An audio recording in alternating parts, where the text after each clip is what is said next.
Today I'm going to read from Laura Bradford's Eclair and Present Danger. This is an emergency dessert squad mystery. I'm sorry, could you, read that one more time, please? Winnie Johnson rested her elbows on the edge of Charles Woodward's desk and willed herself to concentrate.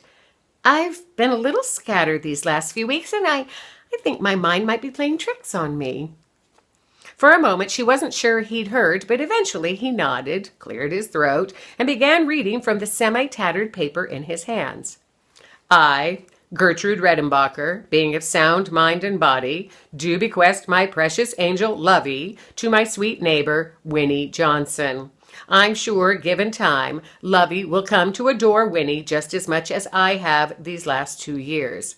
Charles glanced up, his tired eyes pinning hers. Are you still with me, Miss Johnson? All she could do was nod, and his focus shifted back to the paper as she did. Additionally, having never been blessed with any children of our own, I also must bequest to Winnie my late husband's beloved vintage ambulance.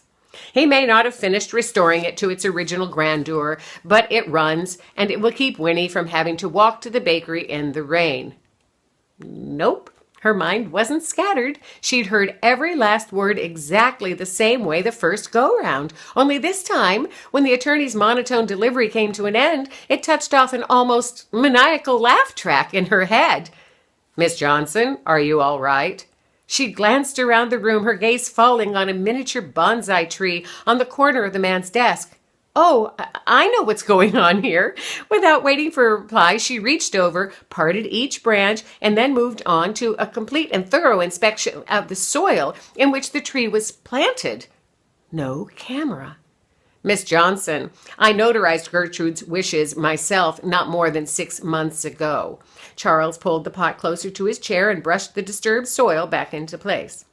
Her body was failing her, of course, but her mind was sharp as a tack. This is what she wanted. Wait! She fell back against her chair, a new and different laugh making its way past her lips. Mr. Nelson put you up to this, didn't he? Mr. Nelson? Charles parroted.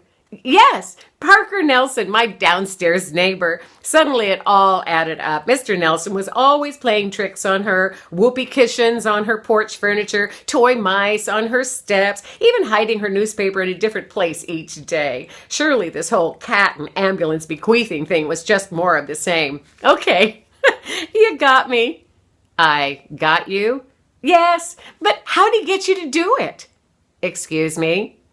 Mr. Nelson, how did he get you to read that version instead of the real one?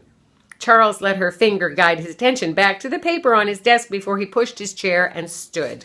Then, leaning across the polished mahogany surface, he pressed the intercom button on the side of his phone. Susan, could you please bring in Miss Johnson's items? I'll be right in, Mr. Woodward.